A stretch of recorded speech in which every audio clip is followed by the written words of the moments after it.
Yes, मैं यहाँ पे इलाहाबाद मांडा के एक छोटे से गांव में रहने वाली लड़की हूँ और मैं लोअर मिडिल क्लास फैमिली से बिलोंग करती थी। बहुत ही छोटा घर, जैसा आप समझ सकते हैं कि पेंटिंग्स में आप बनाते होंगे, एक कच्चा घर था मेरा।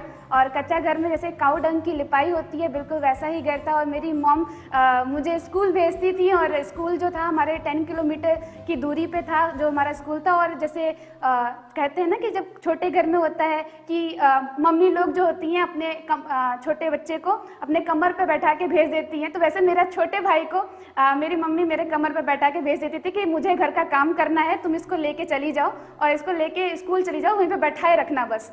तो वहाँ पे बोरियों से सिल के वहाँ पे बिछाया जाता था और बिछा के बिल्कुल बहुत अच्छी तरीके से मैं उसमें बैठ के पढ़ती थी। इवन गिनती भी मैंने ऐसा सीखी थी कि मिट्टी की गोली जैसे बनाते हैं और उसको चूल्हे में सीख के उससे मैंने गिनती करना सीखा था।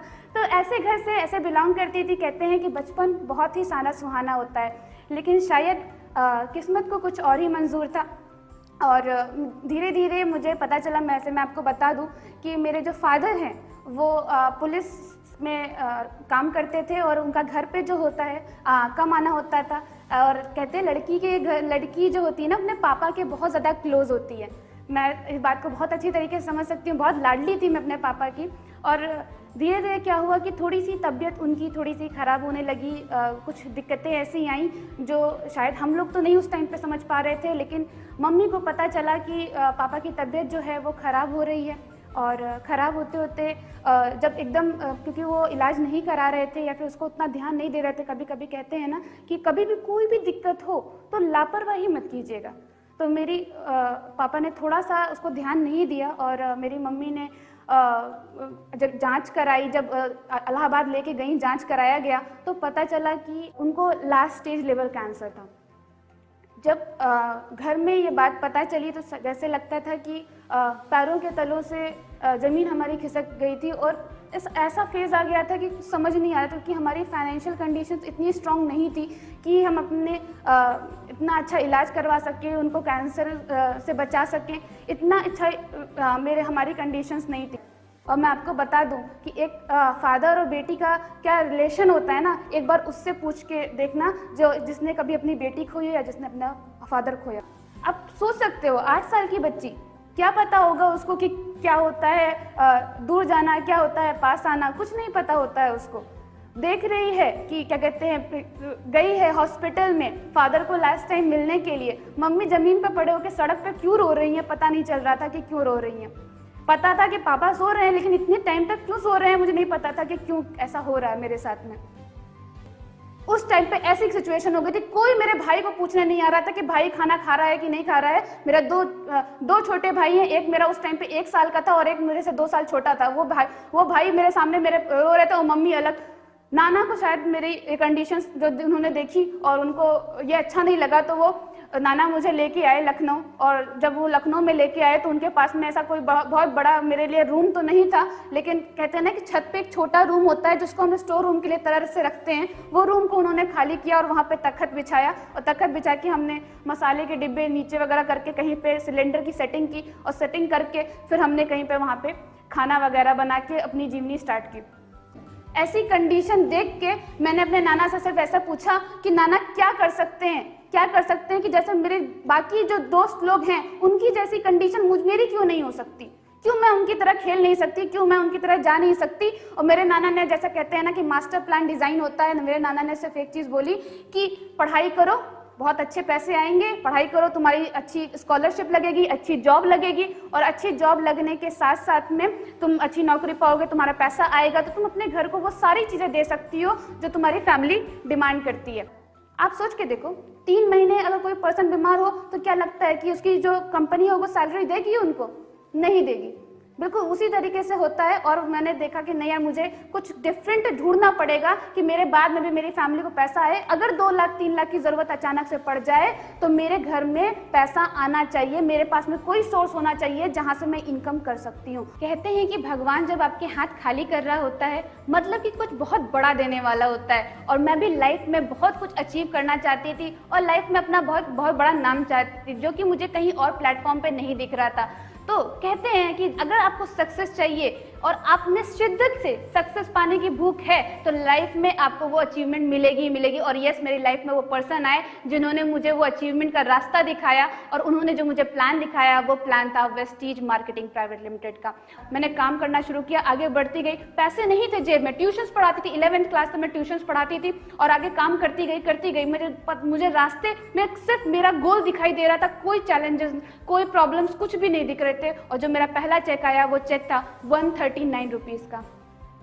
बहुत बड़ा चेक नहीं था। बहुत लोगों ने मजाक उड़ाया, बहुत लोगों ने बहुत कुछ बोला, लेकिन मैंने कभी उनकी नहीं सुनी, क्योंकि मुझे एक बात पता थी कि जब रतन टाटा को लैंड रोवर और जैगुआर जब उन्होंने खरीदी थी तो उनका भी लोगों ने बहुत मजाक बनाया था। स्टॉक मार्केट गिरा था, लेकिन उन्होंने बस एक बात बोली थी कि मैं कोई भी गलत डिसीजन या सही डिसीजन नहीं लेता, I take decision and I prove it right. Yes, मैंने भी डिसीजन ले लिया था और मेरा जो अगला चेक था 200 रुपये, देन 600 रुपये, देन 16,000 रुपये, क्योंकि लाइफ में काम करना सीख लिया था। 16,000 के बाद 24 हुआ, 29 हुआ, 32 हुआ, 45 हुआ, और आज वेस्टीज के थ्रू जो मेरा हाईएस्ट चेक है वो है 2,37,000 महीना। मेरी मॉम ने, जब मैं से जा रही थी और मैं उनको ऑफिस छोड़ने जा रही थी, तो मेरी मॉम ने मुझसे एक बात बोली कि एक देख लेना, एक दिन बेटा मेरी कार चला रहा होगा और मैं बगल में ऐसे ही बैठ के जा रही होंगी और मुझे धूप बारिश कुछ नहीं लग रही होगी। और उनकी बस एक बात मेरे दिल में एकदम बैठ गई और मैंने विजन लिया कि नहीं, ये सपना तो मैं पूरा करके दिखाऊंगी। और मैं आपको बता दूं, 27 जनवरी 2020 को मैंने अपनी मॉम को 20 लाख की टाटा हैरियर गिफ्ट की। यस, वो इतना प्राउड मोमेंट था, मैं आपको बता नहीं सकती कि मैंने इतना प्लान किया था। मम्मी को पता तक नहीं था कि ऐसा कुछ होने वाला है। और मैं वो ऑफिस से मैंने कहा कि आज मम्मी अगर आप नहीं आए ना तो शायद मैं घर नहीं जाऊंगी। और उन्होंने जब वो कार देखी, आपको बता दूं कि मेरा घर भी अभी 4 साल 5 साल पहले बना है और वो 9 लाख के लोन पे बना है और उसके सामने 20 लाख की टाटा हैरियर खड़ी होती है। मैं एक मिशन के साथ में काम कर रही हूँ। मैं आपको बता दूं, आज इन पूरे वर्ल्ड की अगर मैं बात करूं, जितनी भी MLM कंपनीज चल रही हैं उसमें से 76% लेडीज कामयाब है। और जितने भी अमेरिका में मिलीनियर्स हैं ना, उसमें से 45% लेडीज हैं। लेकिन अगर मैं इंडिया की बात कर लूं तो इंडिया में अगर मैं बताती हूँ कि 50% लेडीज हैं तो उसमें से सिर्फ 1% प्रॉपर्टी जो गर्ल्स के नाम पे है और सिर्फ 10% जो इनकम है वो गर्ल्स के थ्रू आती है। ऐसी सिचुएशन है इंडिया में। लॉकडाउन में जब जहाँ पे कुछ नहीं आ रहा था, कुछ भी प्रॉब्लम्स थी, मैं आपको बता दूं, जितने भी हमारे शॉप ओनर्स थे उनकी इनकम नहीं आ रही थी, प्राइवेट जॉब्स की इनकम नहीं आ रही थी, गवर्नमेंट जॉब्स की इनकम कट चुकी थी। उस टाइम पे वेस्टीज ने मुझे चेक दिया था और मेरा एवरेज चेक जो लॉकडाउन के टाइम में था वो 1.5 लाख का था।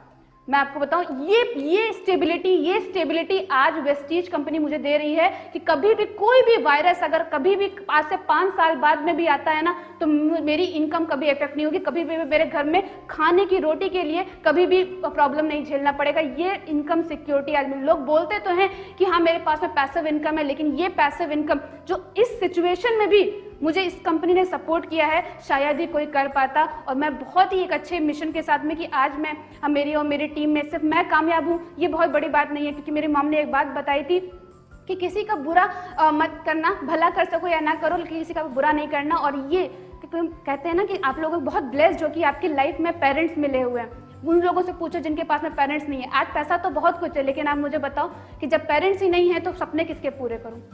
काश किसी ने पहले कभी मेरी मम्मी को बता दिया होता कि कुछ ऐसे सप्लीमेंट्स होते हैं। काश कभी किसी ने मेरी मम्मी को भी प्लान दिखा दिया होता, मेरे नाना को भी प्लान दिखा दिया होता, तो शायद ये जो प्रॉब्लम आई मेरी लाइफ में वो शायद नहीं आती। और उस गिल्ट में जरूर है कि मैं आज मुझे ऐसी भगवान ने ऐसी अपॉर्चुनिटी दी कि मैं लोगों के लाइफ में ऐसा कर सकती हूँ कि उनको कभी भी अपना पेरेंट खोने की जरूरत नहीं पड़े। तो विद दीज वर्ड्स मैं अपने आप को कंक्लूड करती हूँ कि इस ऐसे ऑर्गेनाइजेशन में जरूर पार्टिसिपेट करें, जस्ट बिकॉज क्योंकि सक्सेसफुल लोग और अनसक्सेसफुल लोग में सिर्फ इतना सा डिफरेंस होता है। अनसक्सेसफुल लोग अपने डिसीजन, जो पूरे दुनिया के डिसीजन को अपना डिसीजन बना लेते हैं, और जो सक्सेसफुल लोग होते हैं वो अपने डिसीजन से पूरा दुनिया बदल के रख सकते हैं। आप कौन से हैं ये आप डिसाइड करें। Thank you so much. This is Purnima Singh signing off.